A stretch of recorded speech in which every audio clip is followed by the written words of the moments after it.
Crowd, thank you very much. This is exactly what I don't like about talent shows. There's talented people in it. I struggle with envy and jealousy a little bit, so if you struggle like I do, just know this next section, there's absolutely no talent. I have zero talents. You know, when you look at comedy shows, the comedians always seem to like say, "Hello, Chicago! Hello, Atlanta!" They want to bond with the crowd. You know, "Hello, New York!" The problem is I have no idea where I am right now. So I guess it's hello, you people who are here in this place. Well, thank you for having me. I really appreciate it. I am Brendan's dad. There's a talented person right there. Brendan. This young lady who's super talented we just learned. My name is Dr. Bill. Not Dr. Phil, people confuse that. The only thing we have in common is the same hairstylist. The stylist has taken a little bit too much off the top of Phil and I. What do you think? I think I'll make it a new one, I'm not sure about that. Wouldn't be the first. You can't heckle me. I'm struggling up here. Family. Well, anyway, I'm Dr. Bill. I'm an anesthesiologist. You know, a lot of people will come up to me and they'll say, "You're an anesthesiologist? Is that sort of like you're a doctor?" And I'll be like, "How about if I shove an epidural needle in your back and we find out?" A lot of people ask, like, why do people go into anesthesia? You know, and there's a lot of reasons why people go into anesthesia. But the main reason, we don't like people. Well, we don't like conscious people. Unconscious people are much nicer. You know, when people become patients, they complain. They complain a lot. I've never had a patient come into the office and say, "Oh my gosh, I feel fantastic." You know, my vision is like an eagle. I can see a mile away. I breathe so well that I can hold my breath for like an hour underwater. My heart's so good, I jog 100 miles a week, and my bowels. My bowels are so regular, you can set your watch on my bowels. I have no pain whatsoever. In fact, I have no idea why I'm in this office right now. People don't say that. When people become patients, they complain. They come into your office and they start with their head like, "Oh my gosh, these migraines are killing me, and my sinuses are always stuffed up. I get this phlegm in the back of my throat, mucus coming up all the time, coughing, I get heart palpitations," and then they get to the bowels. When you get to a certain age, that's all you think about. Your bowels. That's all you want to talk about. You're out on a golf course, you're talking about your bowels.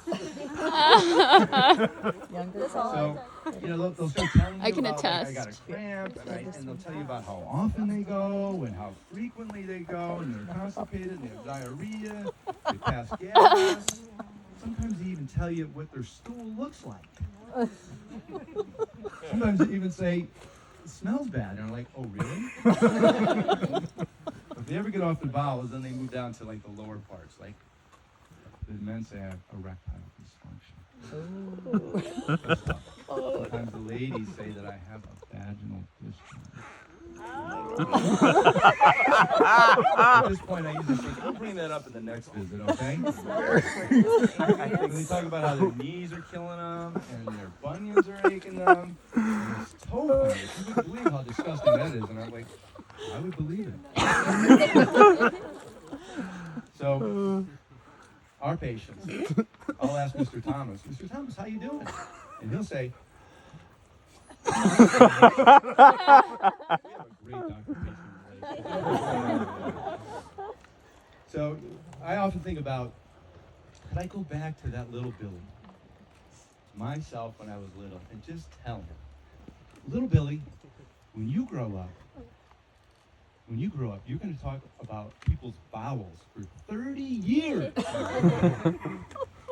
Billy, I mean, I'm talking about their poop for 30 years. Little Billy's like, "Mom, this man says I'm going to talk about people's poop," and he runs away. I chase him, I never catch him. I'm yelling, "Billy, Wall Street, hedge fund." Never happens. But the reality is anesthesiologists, we just don't like talking to people. And do you really want your anesthesiologist talking to you? Is that what you want? You know, sitting there talking about, you know, the couple of restaurants they've been trying out and, you know, telling you about their kids and problems in their marriage. And you're just laying there like, am I supposed to be feeling this?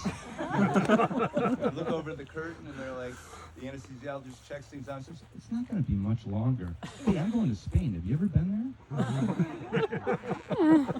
So, yeah, we just don't like talking to people, basically. When I decided to do the stand-up comedy routine, I figured that, oh my gosh, Brendan is going to have a stroke. Brendan is going to talk politics. I'm from North Carolina. North Carolina is a solidly purple state. Yeah, We have equal numbers of conservative people and equal numbers of liberal people, and we get along just great. Yeah. In fact, you're not going to believe this, but they even started a pilot program letting Californians in. Can you believe it? Of course, there's the 2-month mandatory quarantine period.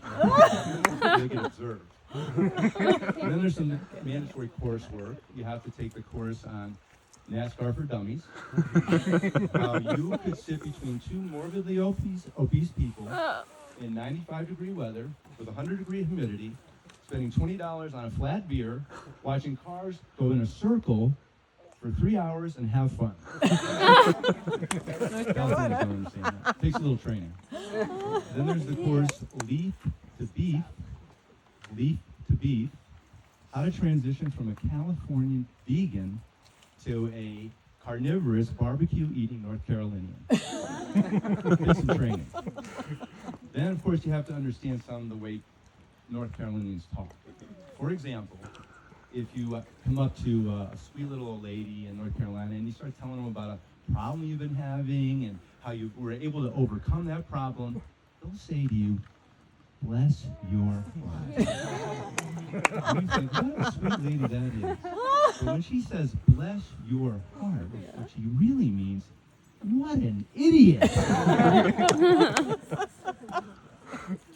So, I don't know, some of these Californians I think have taken it too far.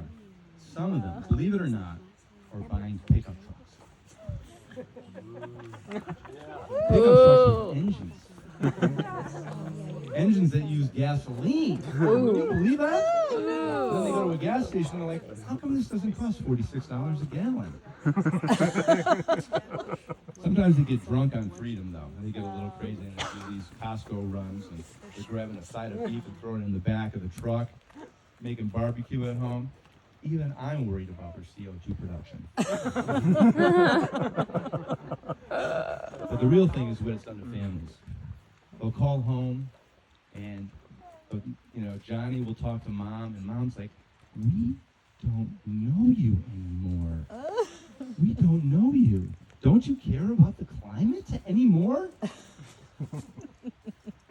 Aren't you protesting any MAGA events? Wait a second. Are you licking your fingers while you're talking to me? Are you eating barbecue? I don't like what it's done to families, to be honest with you. So, I told Erin that I was going to do the stand-up comedy routine. And what did she say to me? She said, why would you do that? See, we're in the stage of marriage called the stage of honesty. Yeah. Brendan and Jackie, you're going to be starting off in the stage of enchantment. Yes. Now, if I said to your mother back in that stage, honey, I think I'm going to do a stand-up comedy routine, she would have said, oh my gosh, that's a fantastic idea. You are so talented. It's going to be fantastic. I can't wait. And I would say, oh, honey, I love you so much. You make me feel like I can do anything. And then you get into the stage called the stage of survival. The kids come. Yeah. And that's when I would say to Erin, you know, Erin, I'm thinking about doing a stand-up comedy routine. And she would say, what? I'm thinking about doing a stand-up comedy routine. She's like, whatever. Why don't you go pick up Brendan from soccer practice at 4 o'clock? That's the stage of survival. Yeah. Now we have the stage of honesty. You know, we're just getting old. We don't have much time left. We're just going to tell each other like it is. True story. Yeah. There's a couple that I play pickleball with, and the wife's here, the husband's here, pickleball. Pickleball! That's Yeah! my big talent. Anyways, I'm talking to this couple, true story, and the lady had hurt her knee. And I hadn't seen her in a while, and I said to her, and the husband's here, she's there, and I said, have you had a formal diagnosis of what's going on with your knee? And she just looks at me, and the husband is standing here, looks down at her knee, looks up at me, and then points at her knee and says, it's old. And we're all like a bunch of bobbleheads going, yeah, it's old. That's the stage of honesty. Well, the other thing, thinking about telling Erin, and she's telling me I have, why would I do that? Not funny. I've realized after being married this long that I've been wrong about mostly everything. And so why do I think anymore? Thinking has not helped me at all.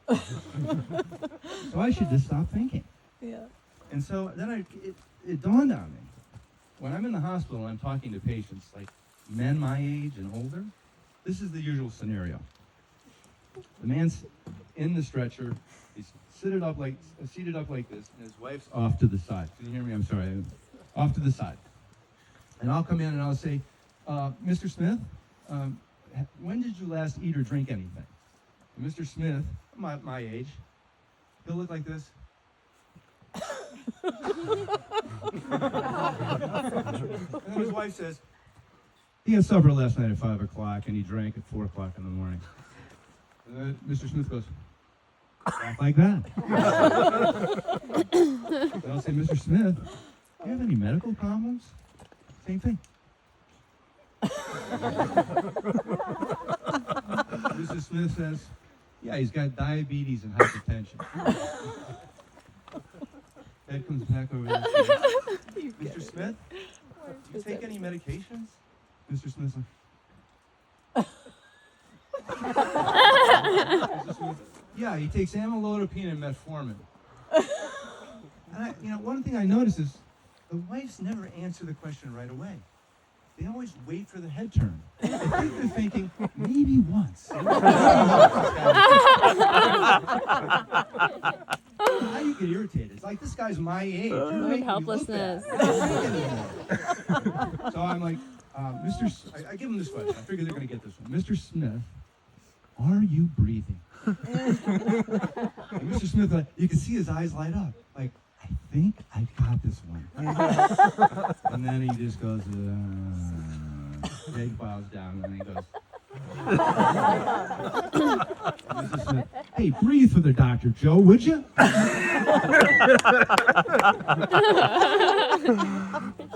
So, that's not thinking. Anyways, Erin's telling me I'm not, why would you do that? You're not funny, and she's right. No. I have Chat GPT. My kids teach me about it. I think, well, I'm not that funny, but I can use that. I mean, it can write an essay, it can write a book, it can write a movie. For goodness sake, it can help me with this. So I know that I have to say a prompt. So I said, Mr. Chat GPT, can you write me a funny stand-up comedy routine? And you know how quick it is. It came right back and said, you're not funny. You're wasting your time. Then I realized, you know what? Maybe it was the prompt. I got to do a good prompt. So I said, well, maybe I got to say this better. So I said, Mr. GPT, imagine that I'm funny. Please write the funniest routine you can imagine. And then immediately it comes back, you are wasting your time. And then, like it was thinking a little bit more, and then it said, worse yet, you're wasting my time too. And I realized, this artificial intelligence is intelligent. I wouldn't be wasting my time either. So, ChatGPT, the kids always tell me it comes from these things called large language models. Now, do you know software engineers? Do you ever associate large language with software engineers? The usual conversation with Brendan is on Monday, I text, is it text a conversation? I text, hey, Brendan, Mom and I are doing pretty well. Haven't talked in a long time. How you doing? That was on Monday at like 2 o'clock. On Thursday at 4 o'clock, I get back, okay. That was the conversation. Not large language. But the reality is actually, he does call us. But he always calls us from Whole Foods. That's the only time we ever hear from him. Yes. So Shopping. I know maybe he's multitasking. I was actually in Whole Foods. I was looking around. Do they have like a 5% discount if you call your mom and dad? Well, the reality is we usually get the time to talk to Brendan between the time that he's checking out his organic range-free eggs to the time that he's checking out his oat milk. Range free. Free range. So we just talk a little bit. He lives in San Francisco. And I'm thinking, at least once a year, he could identify as my daughter and actually talk to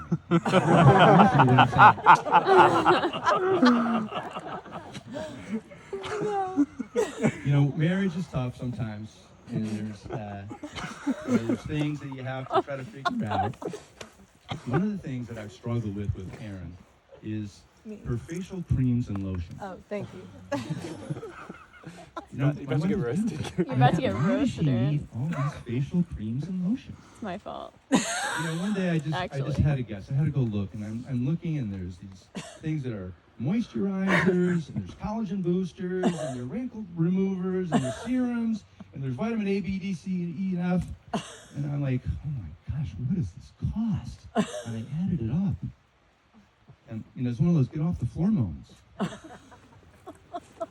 And I said, the thing that came to my head was, Kia. I'm driving a Kia. I could be driving a Porsche. But let me tell you, like in marriage, these things work their way out, we wanted to take out a loan. And so we were at the loan with the loan officer, and the loan officer asked us, like, what are you going to use for, what's the word I'm looking for? Collateral. Collateral. Thank you. Brain fart. Collateral. And this thing popped in my head. I said, how about Erin's facial creams and lotions? And that guy looked at me, and I looked at him, and it's one of those moments when you actually know what each other's thinking. We were both thinking Kia. This guy, that's it. His wife has a lot of facial creams and lotions. And so he says to me, you're good for $1 million, buddy. Anyways, marriage is a beautiful thing.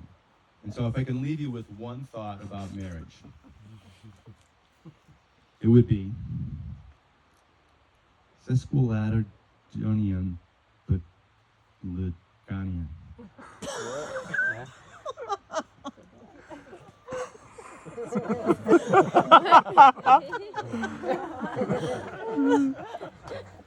Well, I'm obviously not a stand-up comedian, but maybe I could be president of the United States.